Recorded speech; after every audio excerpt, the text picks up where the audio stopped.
My name's Daniel Cowan. I'm 20 years old, and I'm here in the Philippines doing relief work for the worst affected areas from Typhoon Yolanda.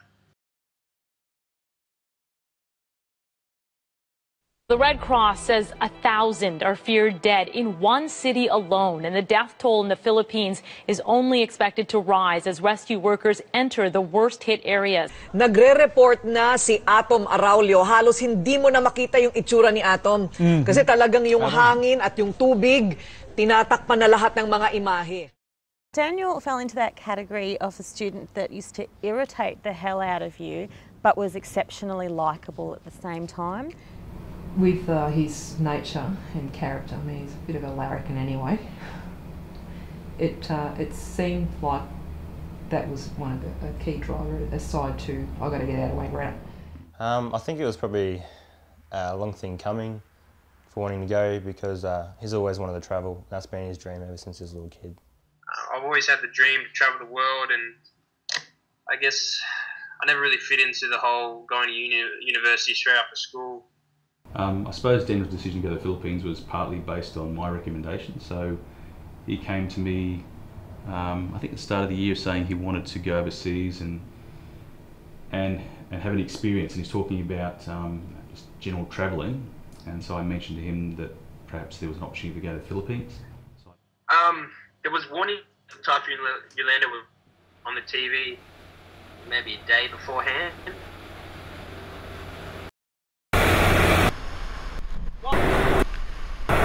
Starting to. What can we do? Absolutely nothing that we could have done.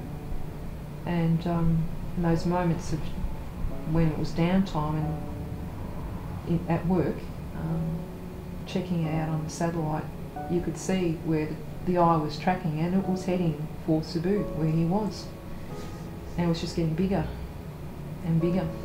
It was pretty awful, because our son was right there, and we didn't know if he was going to be alive at the end of the day. I guess the bigness of the storm wasn't really portrayed, so people just another kind of big typhoon that happens every day all over the Philippines. And a lot of the places in the worst affected area didn't actually get the warning. My brother, one of my best friends, is overseas, and there's a typhoon, and that can kill people. And I was massively worried for that. It was literally like a war zone in some places. Like, you'd see Air Force planes coming in and out, carriers carrying all these military men with guns everywhere. There was, like I said, dead bodies on the roads. There was things on fire. There was people walking around, yelling out people's names. And this was only maybe a week and a bit after the actual typhoon that we went in there. Maybe almost 2 weeks. So it was still all so raw, and I just felt numb to it all. Like I said before, I didn't expect him to be doing something like that. It didn't surprise me that he was helping people, because he's always had that ability to communicate well with people and to always try and support his friends. And I think that throughout school he's had his friends and he's strived to help them, and that's just been his real main focus within his life, is just to love the people around him and to help them wherever he can. Yes, Daniel is a very compassionate person. Before he left, he was, practicing some of these things that we're hearing about him doing.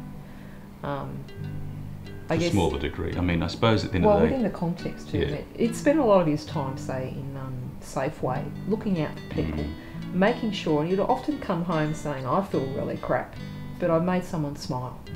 He would be always thinking of, how's the experience for the other person? He'd always have them in mind. I guess having faith in something and standing for something and just not letting these little things go is what really shapes you as a person.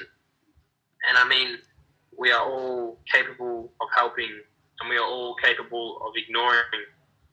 And many times I've helped these people out of my own pocket, and many times I've ignored them because I'm in a hurry, because I'm trying to get something done, or I'm just not paying attention. And something that really got to me in the Bible, it talks about helping people in secret, helping people when no one else sees it, helping people genuinely out of your heart. I mean, I could talk for hours about good things I've done, and I could talk for hours about bad things I've done, but it's not about that. It's about the person you're helping. After reading Daniel's blog, I actually found myself reading, I think he said something about, make sure you donate to Red Cross, and I realised I haven't. And so I got straight on the website and I donated, because I felt if he's over there doing all that sort of thing, the least I could be doing is taking that step that we sometimes, some of us are guilty of not doing, that we feel that compassion but we don't actually do anything to support what's actually happening around the world. It shows I can myself make a change and get out of my comfort zone, and that if you really want to do something, if you put your mind to it, you can achieve it. It motivated me to realise that I guess we can all make a difference in some way. He's obviously making a massive difference, I think, to the communities, and I think he will continue to build on that throughout his life. I don't think he can go back to his life now at Safeway and that sort of thing, because I obviously haven't spoken to him, but I imagine he's quite changed as a person. I think about my past, and I guess how I was lost and I was sad. I mean, I was angry. I didn't know what I was angry at, and I was running away from something when I first wanted to travel. And now it's all changed. And I think that the future holds more things than I can even comprehend, and I've just got to take it one step at a time.